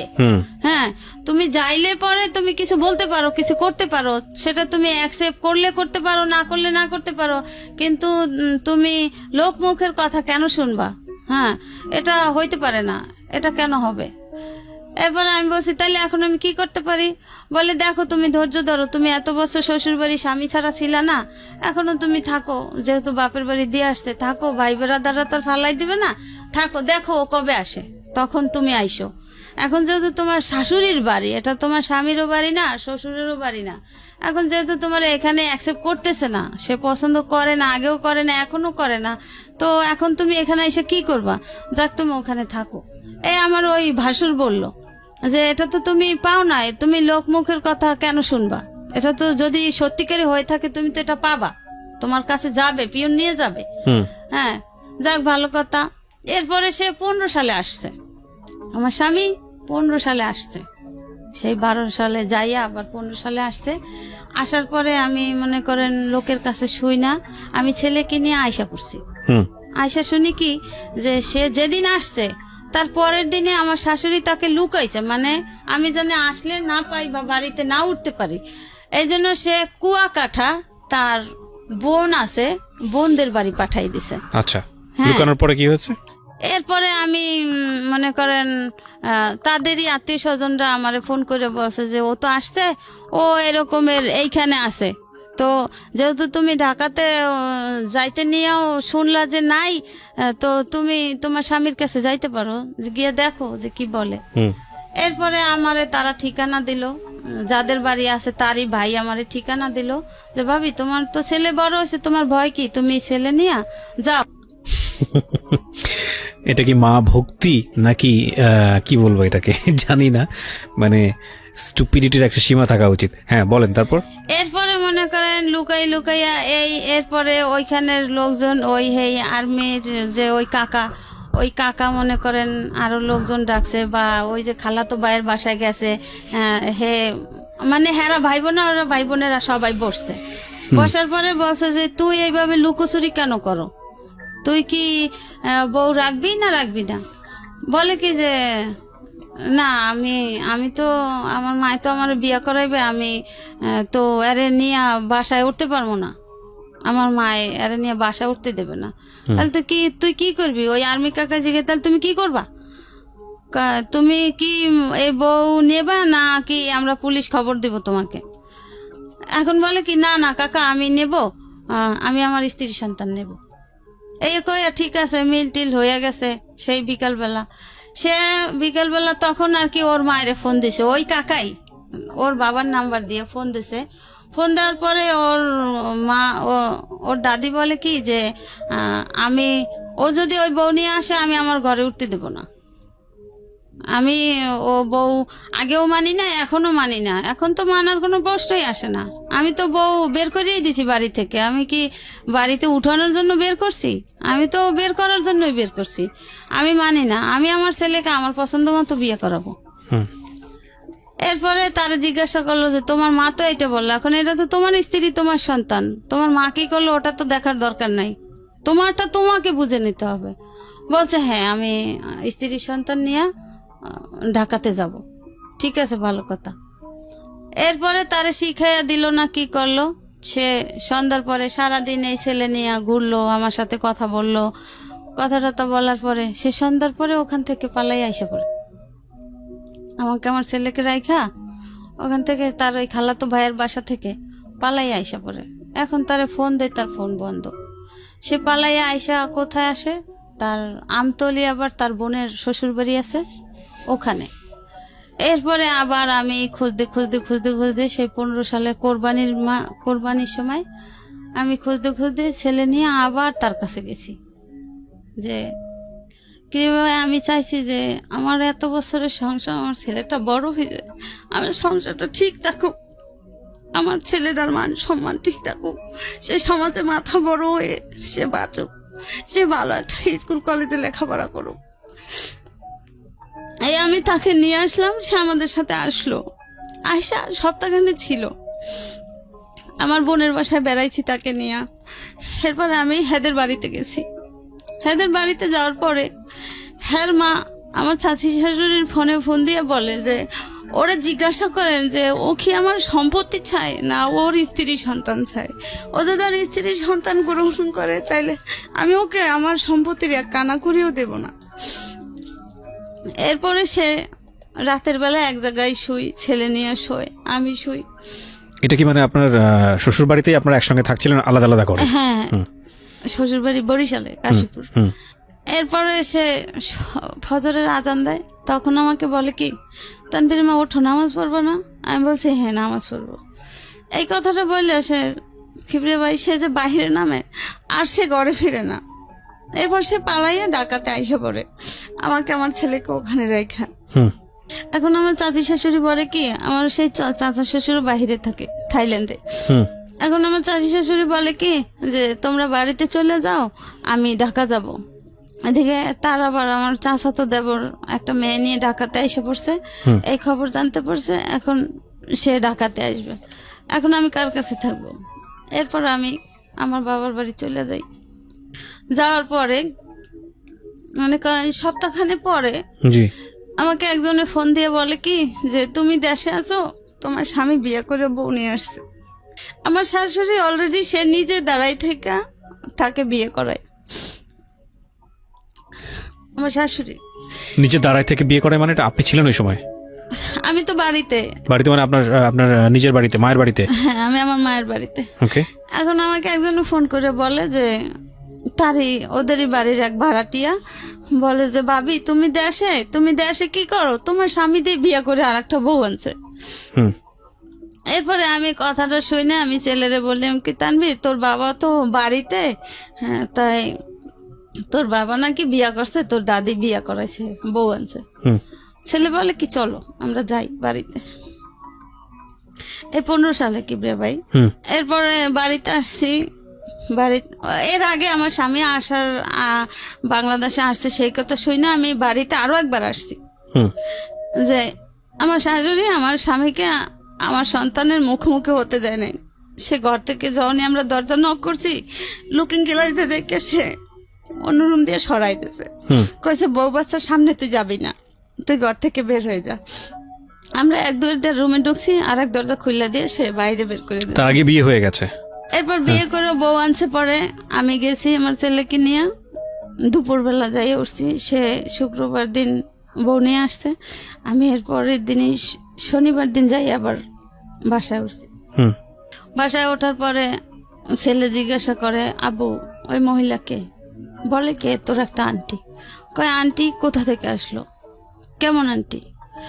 বলে কি যে তোর আন্টি কয় আন্টির পরিচয় তো দিবা, আন্টি কিরকমের আন্টি, কোথাকার আন্টি, কই থেকে আসছে। এখন সে কথা বলে না। এখন আমার ওর দাদি ওইটা বলে কি যে এটা তোর আব্বু বিয়া করছে, তোর আব্বুরে বিয়া করাইছি। ওই সেই মেয়ে নাকি ওর নতুন কোনো বউ? নতুন অন্য কোনো মেয়ে। আচ্ছা, তোর বাপেরে বিয়া করাইছি, আমি বিয়া করাইছি, তোর সমস্যা কি? এবার ও বলে কি যে আমার সমস্যা কি, মানে আমার মা থাকতে আমার বাপ আর একটা বিয়ে করবে কেন, কারণ কি? আমার বাপ তো এত বছর ছিল না, এখন বাংলাদেশে আইসা সে পাগলামি কেন করবে, কি কারণ? আমি তো বড় হয়েছি, তার কিছু প্রশ্ন থাকলে সে আমাকে করতে পারে। তো কয় তুই ছেলে মানুষ, তোর দ্বারা কইব কি? একটা পুরুষ মানুষ 5টা বিয়ে করতে পারে, সমস্যা নেই। বলছে বিয়ে করতে পারে, ভালো কথা, আমার মায়ের তো অনুমতি নেবে, আমার মায়ের কাছে সাজেশন নেবে না সে? আমার মা যদি বলে তাহলে সে বিয়ে করবে, তা না হলে সে কিভাবে বিয়ে করে? কত ছেলে মানুষ, তোর কাছে এত কথা বলবো কি, যা তুই প্রসেসর। এখন আমার স্বামীরে ওর বাবারে সে ঘর থেকে বের করে দেয়। কে বের করে দেয়? ওর দাদি। আচ্ছা, এখন আমরা যেহেতু উপস্থিত হয়েছি, এখন একটা ঝামেলা হইতে পারে। হ্যাঁ, তো ওরে বারবার কাকি তুই যা, ও সামনে গিয়ে দাঁড়াইছে, আব্বু তুমি কোথায় যাও? আমি একটু বাহিরে যাই, কাজ আছে। ঠিক আছে, তোমার বাহিরে কোথায় কাজ, চলো আমি তোমার সাথে যাব। ওর দাদি ওরে টাইনা ধরে, কেন তুই যাবি? ও যাইবো ওর কাজে, তোর সমস্যা কি? তুই কই যাবি? তুই ওই পাশে যাইয়ে ব। এইভাবে করতে করতে মনে করেন এখন ওর বাবারে যখন এক পর্যায়ে ও ঘর থেকে বের হইতে না দেয়, ওই মুহূর্তে আমার মেজ ননদের মেয়ের জামাই, সে গাজীপুরে সমরাস্ত্র কারখানায় চাকরি করে, ওরাও উপস্থিত ছিল ওখানে। তো ওরে রুমের ভিতরে টাইনা নিয়া, এর ভিতরে আমার শাশুড়ি আমার রুমের ভিতরে টাইনা নিয়া মানে আচ্ছা মতো মারছে। এরপরে ওই তার মেয়ের নাতি জামাই ওরে ঘুষাইতে ঘুষাইতে ওরে বিছানার উপরে বেউস করে ফেলাইছে। এভাবে মারধর করিয়া রুমের ভিতরে তালা মেরে দিয়া তারা থানায় যাইয়া পুলিশ নিয়ে আসছে। পুলিশ নিয়ে আসছে, কি কি সমস্যা, কি প্রমাণ, কি অবস্থা, কেন পুলিশ? বলে কি যে আমরা এই বউ সাইডে দিছি, এরপরে বউ আইয়া জ্বালাতন করে, আমাদের বউ আইয়া আমাকে ডিস্টার্ব করে। এরপরে এলাকার লোকজনও কিছু কিছু আসছে, আইসা আমারে জিজ্ঞাসা করছে। এবার আমি বলছি যে কাকা এই ব্যাপার, আমার এরকমের অসুস্থ ছিলাম, আমার দেশে দিয়ে আসছে, আমার শ্বশুর মারা যাওয়ার পরে, আপনারা তো সবই জানেন এলাকার লোক। তো এখন আমি আসছি, আমি আরো 2 বার আসছি, তখনও আমার ঘরে উঠতে দেয় না আমার শাশুড়ি। আমার স্বামী লুকায়ে লুকায়ে গেছে, আমি এইভাবে তারে খুঁজে খুঁজে আনছি, এখন সে আইসা বিয়া করছে। হ্যাঁ, এখন আমার সাথে এরকমের হয়েছে। তোমার সাথে কি কোনো ডিভোর্স হয়েছে? আমি বলছি না কাকা, আমি এরকমের কোনো প্রমাণ, কোনো কাগজ আমি পাই নাই। বলছে কত বছর? আমি বলছি এই যে তানবীরের দাদা মারা যাওয়ার পর থেকে 12 সাল থেকে এই ঘটনা। তো এরপরে এরা জিজ্ঞাসা করছে, পুলিশ জানছে, পুলিশেরা জিজ্ঞাসা করছে যে আপনারা কি ডিভোর্স দিয়েছেন, তাহলে তার কাগজ কই, কাগজ দেন, আপনাদের কাছে কি কাগজ আছে? আমাকে জিজ্ঞাসা করছে আপনি কি এরকম কোনো কাগজ পাইছেন? আমি বলছি জি না স্যার, আমার স্বামী যাওয়ার সময় আমাকে এই কথা বলে গেছে, এরপর আর তার সাথে আমার কোনো যোগাযোগ নাই, সে আমাকে কোনো খোঁজ খবর নেয় নাই, এখন আমি আসছি, তারা আমার সাথে এরকম ব্যবহার করতেছে। এরপরে তারা কি একটা কাগজ দেখাইলো, দেখানোর পরে ওই পুলিশরাই বলতেছে যে আপনারা যে ডিভোর্স করছেন এখানে তো মেয়ের সিগনেচার থাকবে, তারপরে মেয়ের দেনা পাওনা কি আপনারা শোধ করছেন? আমার শাশুড়ি বলে কি যে তারে সাচ্ছি, সে নেয় নাই। এরপরে একজন মুরব্বী কথা আমারে বলল। এরপরে আমি একজন লোক নিয়ে আমি দক্ষিণখান থানায় গেলাম। দক্ষিণখান থানায় যাওয়ার পরে ঘটনা বললাম যে স্যার এই ঘটনা। তো একজন ওসি কেস লিখতে নিয়ে অর্ধেক লেখছে স্যার ভাইয়া, লেখার পরে তার একটা ফোন আসছে, সে কাগজটা ছিঁড়ে ফালাই দিছে সঙ্গে সঙ্গে। হ্যাঁ, সে ওই যে লেখছে যতটুকু আমার শিকার অব্দি আমার মুখের জবান, সে ওই কাগজটা ফালাই দিছে। এখন সে আর আমাকে কিছু জিজ্ঞাসাও করে না, আর কিছু লেখেও না। এখন আমি অনেক সময় বসে আছি, বসে আছি পর আমি যাকে নিয়ে গেছি সে আবার আমার ইশারা দিয়ে ডাকছে, বলছে কি ব্যাপার, তুমি কাগজটা এখনো আনতে পারো নাই? আমি বলছি ভাইয়া উনি তো কাগজটা লিখতেছে না, উনি কাগজটা লিখতেছিল, একটা ফোন আসছে, উনি কাগজটা ছিঁড়ে ফালাই দিছে, এরপর তো আমাকে কিছু জিজ্ঞাসা করে না, লেখাও না। এরপর ওই লোক গেছে যে এ মহিলার কি খবর, কি কি অবস্থা, মহিলা কতক্ষণ যাবত আইসা বসে আছে। এরপর ওই দারোগা না ওসি সে বলছে যে এ মহিলার অন্য রুমে পাঠাই দেন, এখানে আমি কিছু করতে পারবো না, এটা আমি করি না, এই এলাকাটা আমি করি না। এরপরে অন্য রুমে গেলাম, অন্য রুমেও জিজ্ঞাসাবাদ করার পরে আমার নামটা যখন জিজ্ঞাসা করলো, আমি যখন ঠিকানাটা বললাম, সেও অফ হয়ে গেছে, সেও আর কিছু বলে না। এরপরে আমি কই কি ব্যাপার ভাই, আমি কি বসে থাকবো? এরপর কিছুক্ষণ পর আবার ওই লোক, কি ব্যাপার আপনার কাজ হয় নাই? আমি বলছি না, উনি তো কিছু বলে না, উনি তো কিছু করতেছে না। এরপরে ওই লোক জিজ্ঞাসা করলো যে কি ব্যাপার, কি সমস্যা? বলছে না এখানে কিছু হবে না, এরে কোর্টে যাইতে হবে। তখন ডিসেম্বর মাস, এরে কোর্টে যাইতে হবে। তা কোর্টে কিভাবে যাব? কোর্টে কেন? যে এর মীমাংসা হইতে হলে তার কোর্টে যাইতে হবে, কারণ আমার সাথে তো, আমি তো ছেলে নিয়ে গেছি, আমার সাথে তো আর কেউ নাই, আর আমি এখন কোর্টে কিভাবে যাব? এরপরে যাই হোক, এদিকে আমার ছোট ননদের হাজবেন্ড হে আমার ফোনে ফোনে বলতো যে ভাবি তুমি ওই জায়গায় যাও, ওই জায়গায় যাও। হ্যাঁ, কিন্তু এটা ছিল তাদের সম্পূর্ণই, আমার ননদের হাজবেন্ড যে আমাকে বলতো, আমি তো ভাবতাম যে হয়তো একটা সংসারের কেউ ভালোবাসে, কেউ ভালোবাসে না, এটাই স্বাভাবিক, একজন না একজন তো সাথে আছে। তো এর কথা মতো আমি কাজ করতাম, কিন্তু পরে জানতে পারলাম যে এটা সম্পূর্ণ তাদের সাজানো। আচ্ছা। এরপরে মনে করেন এই যে গেলাম, মাইটের খাইয়া আর কিছু করতে পারলাম না।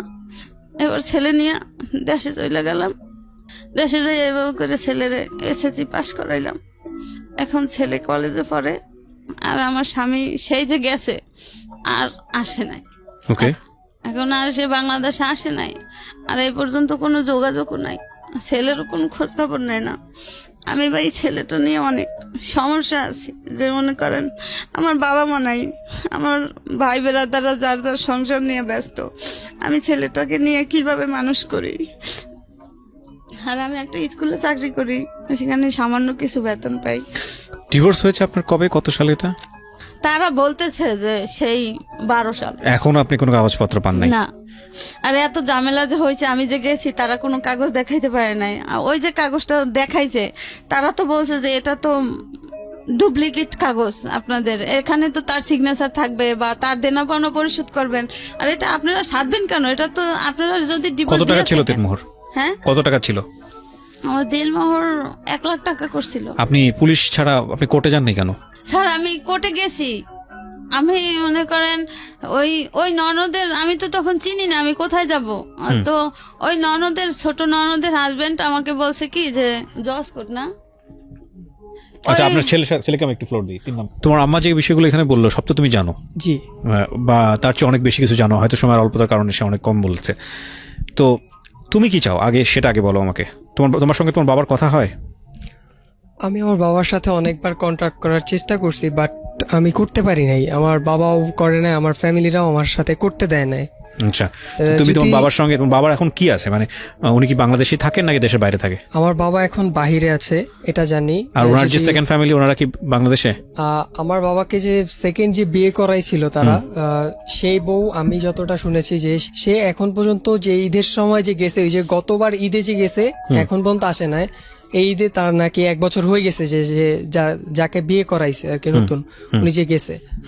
বাট আমি চাই যে আমার বাবা মা যাতে আবার একত্রিত হয়। আমার একজন ফুফা আছে। তুমি তোমার বাবাকে ফেস করেছো বিষয়টা নিয়ে?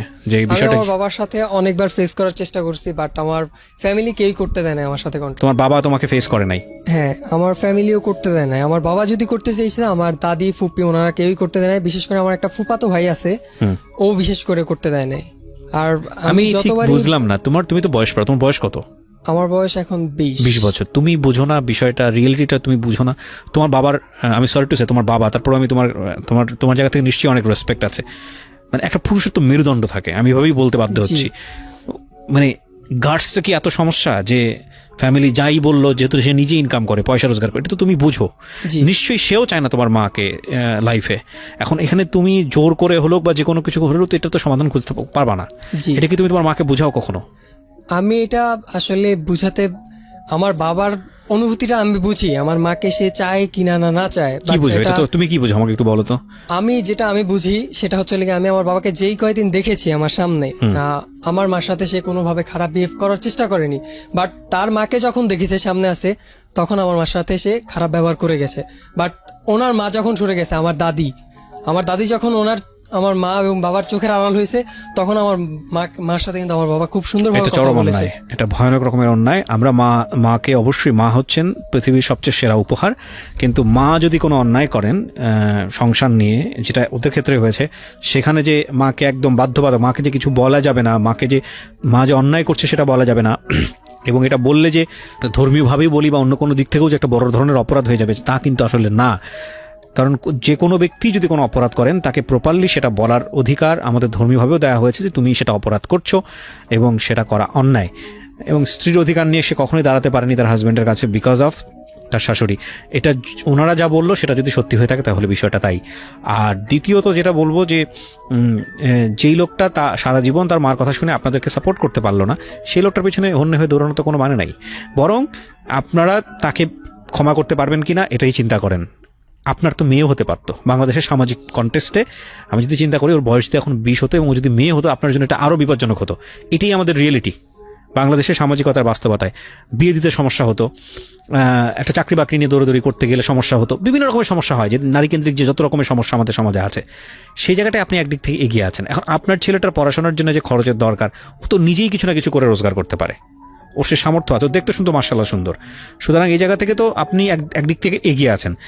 আপনার হাজবেন্ড যদি কোনো দিন এমন হয় সহায় সম্বল সব কিছু হারিয়ে আর কোথাও কোনো জায়গা নাই, সে পাচ্ছে না, আপনাদের ফ্যামিলিতে আসছে, তখন আপনারা হয়তো অনেক বেশি ওয়েল এস্টাবলিশড।